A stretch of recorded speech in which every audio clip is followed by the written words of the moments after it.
फतेहाबाद में आज पंचायत मंत्री देवेंद्र सिंह बबली पहुंची और सरपंचों के द्वारा उनके कार्यक्रम में हंगामा किया गया।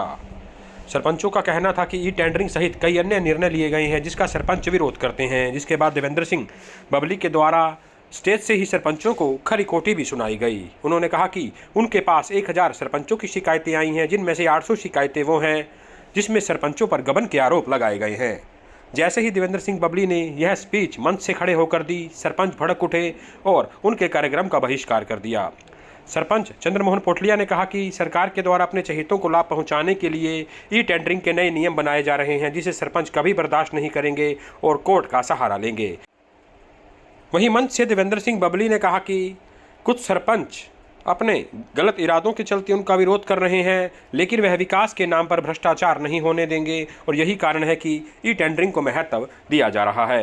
देवेंद्र सिंह बबली का फतेहाबाद सहित हरियाणा के कई जिलों में सरपंचों के द्वारा नारेबाजी की गई और बहिष्कार करने का ऐलान किया गया।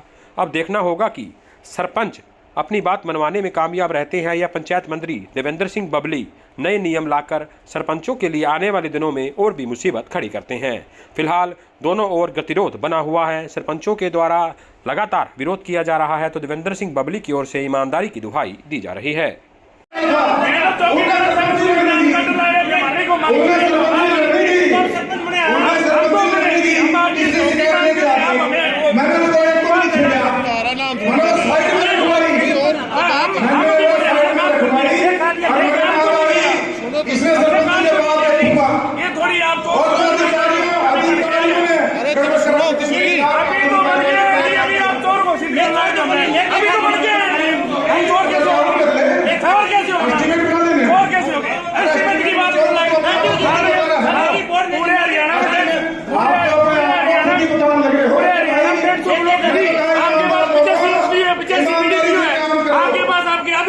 आप हमारे कैसे कराओगे? हर एक ब्लॉक में हर एक ब्लॉक में अकाउंट क्या सेट तो पहले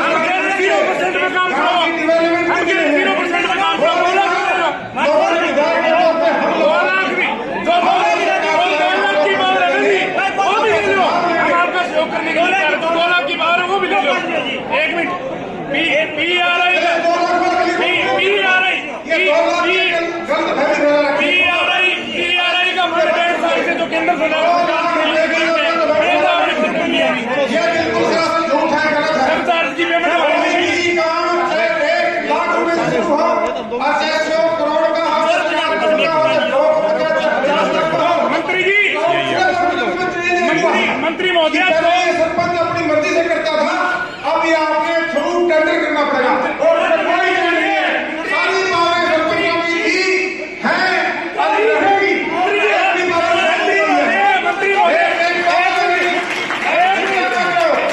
हाँ, तकलीफ उनका जरूर होगी,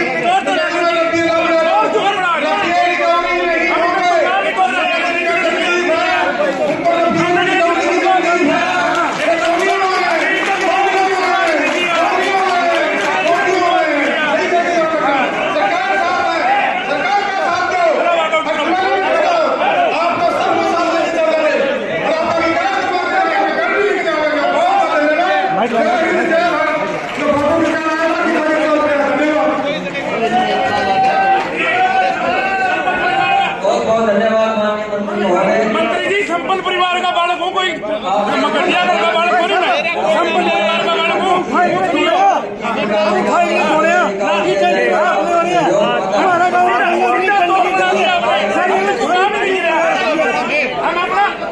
हम अपने सुझाव देंगे आपसे घोषणा हम अपने सुझाव देंगे घोषणा करवाना चाह रहे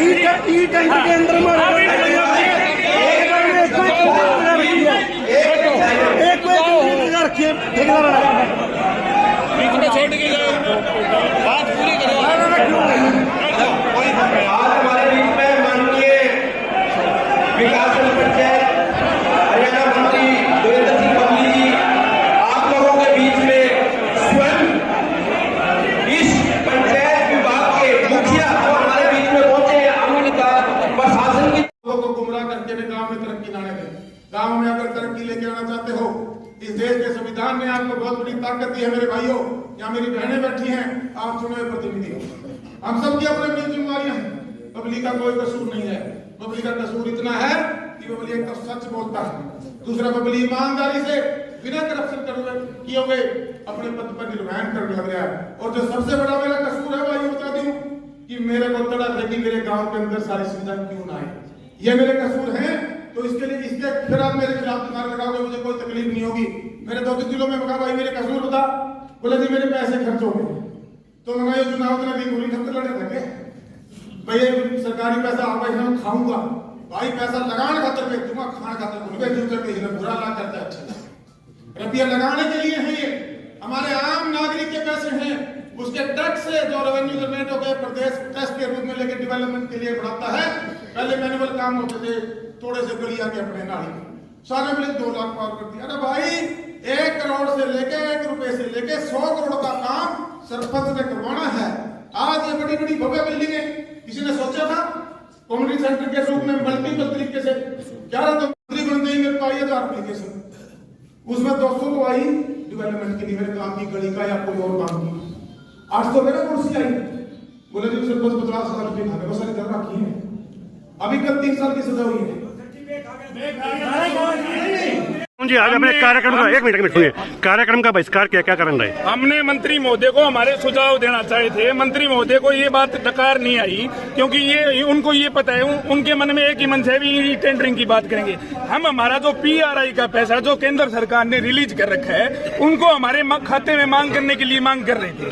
दूसरी बात, जो सब चार्ज बिजली बिल पे और जो रजिस्ट्रियों पे सब चार्ज लगाए गए हैं, वो हमारे खाते में लेने के लिए हम बात कर रहे थे। तीसरी चीजें, जो HSR का फंड है, उसमें ठेकेदार और सरपंचों के बीच में जो असमानताएं रेटों के अंदर कर रखी है, उनको एक करने के लिए बात कर रहे थे। इनको ई टेंडरिंग की सामने पड़ी है, ई टेंडरिंग बंद नहीं करवाए। ये टेक्निकल रूप से हमारा जो पंचायतों का पैसा है, ये कुछ धन्ना सेठ जो उनके कुछ साथी है, उनको पहुंचाने के लिए प्रयास कुछ जो इनके साथी है ना, आपका क्या नाम है? कुछ मेरा चंद्रमोहन बोटड़िया नाम है। कुछ जो इनके साथी है, उनको सिर्फ और सिर्फ फायदा पहुंचाने के लिए ये स्कीम लाई गई है। एक मिनट आप पत्रकार बंधुओं से मैं एक सवाल करूंगा। एक बात बताओ, सरपंच जब काम करवाता है तो इसकी MB या उसका बिल कौन पास करता है? SDO या JE करता है ना। तो ठेकेदार का बिल भी SDO और JE पास करेगा। ये चौथा आदमी हमारे बीच में लाने का काम कर रहे हैं। ये टेक्निकल रूप से अपने आदमियों को डालकर पैसे कमवाने का काम करने का काम ये सरकार करने जा रही है। जैसे PWD एंड B&R में जो इनका जो ये धंधाली चल रही है, जो परसेंटेज के आधार पे, उस चीज को ये पंचायतों में लागू करना चाह रही है। मंत्री साहब कह रहे हैं कि 0 टॉलरेंस पे काम होगा। हम भी चाह रहे हैं 0 टॉलरेंस पे काम करें। हमें 2 लाख रुपए की जरूरत नहीं है। हम 5,000 से ऊपर का सारा काम ई टेंडरिंग से चाह रहे हैं। पर ई टेंडरिंग के लिए पूरे हरियाणा में 150 ब्लॉक है। 150 ब्लॉक के अंदर इनके पास 85 SDO है, 80 BDPO है। इनके पास हर एक ब्लॉक के अंदर अगर ई टेंडरिंग होगी तो हर एक ब्लॉक के अंदर ड्राफ्टमैन चाहिएगा, अकाउंटेंट चाहिएगा, कंप्यूटर ऑपरेटर चाहिएगा। ये ऐसे नहीं है कि भी आज अभी प्रस्ताव डाल दिया, टेंडर हो गया, ठेकेदार अपना टाइम लेगा, ये लेगा। जैसे शेखुपुर गांव में सेम की समस्या है। शेखुपुर गांव में सेम से घर भर जाते हैं, पानी भर जाते हैं। अगर पंचायत को वहाँ पे कुछ काम करवाना होगा, वहाँ पे पंचायत को कुछ काम करवाना होगा तो टेंडर करवाएं। गांव में मकान गिरने लग रहे हैं, गांव तहस नहस होने को है, वहाँ पे टेंडर करवाएंगे हम लोग। ये इनकी मंशा टेक्निकल रूप से पैसा ऊपर लेके जाने की है, बाकी इनके पास कुछ नहीं है। हर जगह समय नारेबाजी कर रहे हैं कि पूरे प्रदेश का निर्णय लिया जाएगा। बिल्कुल ये निर्णय लिया जाएगा। पंचायती राज अधिनियम 1994 को ये खत्म करना चाह रहे हैं। ये खत्म नहीं होने देंगे, चाहे हमें कोर्ट में जाना पड़ जाए, चाहे कहीं जाना पड़ जाए। धन्यवाद। क्या करेंगे इसका? देखिए का कारण, आप पढ़े लिखे लोग हैं, आप बताइए मुझे कारण। मैं आपसे ही पूछ रहा हूँ, विरोध क्यों होना चाहिए टेंडर प्रणाली, ई टेंडर प्रणाली से जो हम टेंडर के थ्रू काम करवाएंगे? मेरा सवाल आज आपसे, क्यों विरोध कर रहे हैं? वो कौन है इक्का दुक्का लोग? ये मेरा सवाल आज मीडिया मेरे से पूछ रही है, मैं आपसे पूछना चाह रहा हूं। काम में बाधा आ जाएगी, सरकार कैसे आ जाएगी? ये सारा सिस्टम हमारे पूरे देश का, हमारे प्रदेश का हर डिपार्टमेंट, जब थ्रू टेंडर प्रोसेस हम काम करते हैं, आप PWD के अंडर को, हेल्थ को, हमारे मार्केटिंग बोर्ड को, कोई भी डिपार्टमेंट का नाम ले लीजिए। क्या कोई भी डिपार्टमेंट बिना टेंडर के काम कर रहा है? नहीं कर रहा। अभी पहले हमारे गलियों की पैमाइश नहीं थी, अभी तो हमारी लालडोरा फ्री करके हमारे पास 1-1 इंच की पैमाइश है।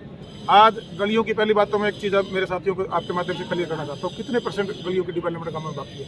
कहीं 10, कहीं 20, कहीं 30, या कहीं दोबारा खराब होगी 3500। क्या हम गली और नाली तक गाँव का विकास रोक दें? क्या हम हमारी एजुकेशन, स्वच्छ पीने का पानी, 24 घंटे लाइट हमारे गांव तक, क्या हम अच्छे पार्क हमारे गांव में ना बनाए? क्या हम स्ट्रीट लाइट लाकर कैमरा वाली सुविधा देकर हमारे गांव की सेफ्टी ना दें हमारी बहन बेटियों को? क्या हम ग्रे वाटर की वजह से जो हमारे और महाग्राम पंचायतों में STP लगाकर शहर की जो हमारी योजना है उसको ना लागू करवाएं?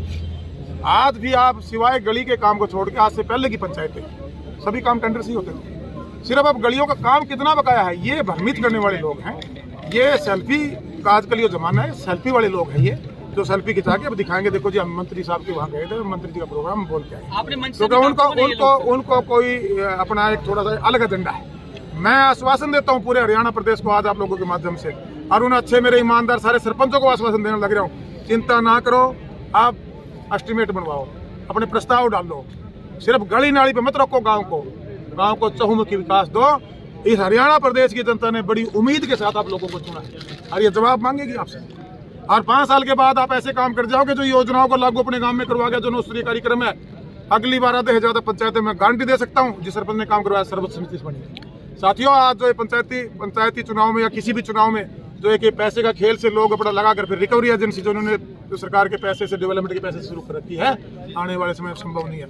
हमारी सरकार 0 टॉलरेंस पे काम चाहती है।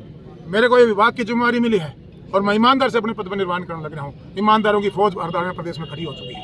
हर जगह एक दो किलकी मारने वाले मिले मेरे को। 90, 95, 99% लोग मेरे सामने मेरी बात से सहमत होकर गए हैं। उसमें सुझाव दीजिए हमें और इम्प्रूवमेंट क्या करना है। मंत्री जी इसमें ये लेके आ सकते हैं। हम ये ई-लाइब्रेरी का सोचा था कभी किसी ने? सरकार 3500 बिल्डिंगें जर्जर होने लग रही थी बिल्डिंगें, उनको हमने ठीक करवाने का काम किया। उसके अंदर हमने लाइब्रेरी लेके आने का काम किया। हमने आधुनिक जिम लेके आने का काम किया। हमने महिला संस्कृति भवन लेके आने का काम किया। ये जो 9 स्तरीय प्रोग्राम की मैं चर्चा कर रहा हूँ, इसकी पूरी लिस्ट बनवा के और अभी इसकी शुरुआत हुई है साथियों। ये लोग इसमें बाधा बनना चाहते हैं, ये नहीं चाहते गाँव के विकास हो, ये अपने पर्सनल स्वार्थ पूरा करना चाहते हैं। ये अपनी जेबें भरने वाले लोग हैं। ये जेबें भरने वालों को बबली से तकलीफ है, अच्छे और सच्चे आदमी को बबली से कोई तकलीफ। विपक्ष का भी हाथ हो सकता है इसमें विरोध प्रदर्शन। देखिए भाई, वो कोई करे जाए, उनका तो काम है। विपक्ष तो ये काम करे, उनको करना ही चाहिए। सरपंचों का कहना, वो ये नहीं करेगा तो क्या करेगा? वो तो डेवलपमेंट तो हमारे पास ये जिम्मेवारी तो जनता ने हमें। मंत्री जी जो लोग हल्ला कर रहे थे उनका ये कहना है कि वो कुछ सुझाव रखना चाहते थे आपके आगे। ये बुलाने कौन मना करे? मैं तो कहा था भाई, वो सुझाव रखने नहीं आए थे। मैंने उनको कहा, बोलने के बाद ये टेबल यहाँ लगी हुई है ना, मैं बैठे हूँ ना, आके रखे सुझाव। फोटो खिंचा के चले गए। अपमान वो अपना क्यों मानते हैं? मैं कह रहा हूँ चलो मेरे ऑफिस में 1000 सरपंचों की इन्वेस्टिगेशन की इंक्वायरियों की फाइलें पड़ी हुई हैं, वो चालू होने लग रही हैं। उसमें से आपने देखा कल भी 3 साल के गमन केस में सरपंच को सजा हुई है। मैं गारंटी देता हूँ ई-टेंडरिंग के माध्यम से जो अब जितने मेरे सरपंच प्रतिनिधि हमारी पंचायत के जितने मेंबर चुन के आए हैं, वो एक भी एलिगेशन में नहीं फंसेगा, क्योंकि सारा का सारा काम ऑनलाइन होगा। तो सरपंच पे एलिगेशन ही नहीं आता। और सरपंच के अधिकार क्षेत्र हैं, सरपंच हर काम को अपने विजनरी तरीके से अपने गाँव की डेवलपमेंट करवाए। सरपंच इस टेंडर प्रणाली से सेफ होता है। मैनुअल में कहते थे जी ग्राम सचिव ने कर दिया, या कहते थे जी जेई गलत भर गया, या कहते जी हमारा रिकॉर्ड हमारे साइन करा दिए। अब आपको कितना वो स्टॉक मेंटेन करना पड़ता था, कितनी सीधा एक टेंडर लगेगा। आप अपने बैठ के टेंडर लगवाइए। इस कमेटी के आपको ब्लॉक लेवल पर हमने प्रधान बना दिया। सरपंच को गाँव के अंदर अपने विकास कराइए, बिल्कुल नीट एंड क्लीन तरीके से, गुणवत्ता के साथ, समयबद्ध तरीके के साथ डेवलपमेंट होगी। मंत्री जी, आपने कहा था कि करने वाले सरपंचों को कोई तकलीफ नहीं है। आपने कहा था आपके अपने लोग ही विरोध कर रहे हैं मंच पे, आपने कहा इस पंचों ने सारे पर्सन की पूछा करो। देखिएगा, मैं आपको क्लियर कर दूं, एक बड़ा कानून सरकार ने बनाया है, राइट टू रिकॉल। आप अपने चुने प्रतिनिधि को अगर आप उसके काम से संतुष्ट नहीं है या वो आपके डेवलपमेंट पैसे के साथ गड़बड़ी करता है, तो राइट टू रिकॉल कानून ग्राम वासियों को एक ताकत है कि आप उसको वापस बुला सकते हो। आप अपना नया प्रतिनिधि चुन सकते हो। जहां जहां जिन गांवों में इंटेंसली जो इस रिकवरी एजेंट में उनको, वो ठेकेदार लोग हैं, रिकवरी एजेंट लोग हैं, मैं क्लियर बोल रहा हूँ, उनको तकलीफ है। 95% लोगों में आप आने वाले 2-3 महीने के अंदर बहुत बड़ा बदलाव गांव के अंदर आने वाले समय में। पंचायत सेक्रेटरियों की बड़ी कमी है। बिल्कुल, मैं आपकी बात से सहमत हूँ। हमारे डिपार्टमेंट में जो कर्मचारी अभी सरकार ने फैसला ले लिया। हमारे एसडीओ बहुत जल्दी भर्ती होकर आने लगे हैं, हमारे डीजीपी और हमें जो हमारे इसके थ्रू बनाया जो कौशल हमारे निगम, इसके थ्रू हम बहुत जल्दी जो ग्राम सचिव और जेई की भी हम पूर्ति करने जा रहे हैं। एक सर गांव की शहरों की तर्ज पर एक कचरा जैसे बड़े गांव में जहाँ पे दो कर्मचारी। हाँ, वो मैंने आपने अगर सुना नहीं ध्यान से, इसके लिए भी अभी अपने भी जिले के कुछ गांव दिए हमने और कुछ करनाल के चल रहे हैं। 3 जिलों में एक्सपेरिमेंट के तौर पे एक पायलट के रूप में काम चल रहा है। उसमें बहुत जल्दी आने वाले समय में जैसे शहरों में डोर टू डोर कूड़ा प्रबंधन और सफाई का कॉन्ट्रैक्ट दिया हुआ है, ऐसे ही देके सरपंच की निगरानी में काम करने वाले लोग हम लेके आते हैं। मंत्री जी, जैसे बार बार आपने कहा है कि ये आपका होम डिस्ट्रिक्ट है, होम डिस्ट्रिक्ट के नाते आपका कोई विजन है होम डिस्ट्रिक्ट को आगे ले जाने का? है। हमने जो सबसे पहले पूरे प्रदेश में विजन देने का काम किया तो हमने टोहाना से शुरुआत की। आप लाइब्रेरी जाकर देख के आइए, एक दिन विजिट करके आइए। अगर आप पत्रकार बंधु, मैं अनुरोध करना चाहूंगा आप सबसे, अगर आपने भी आज तक पत्रकारिता करते हुए लंबा समय हो गया है, एक बार जाइए, आपको खुद पता लग जाएगा कि पहले विजन में आज की सरकार के विजन में क्या फर्क है।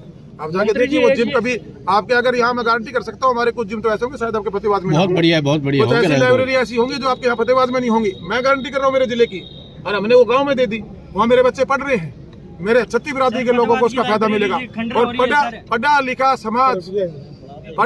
समाज ही मजबूत राष्ट्र का वो कर सकता है।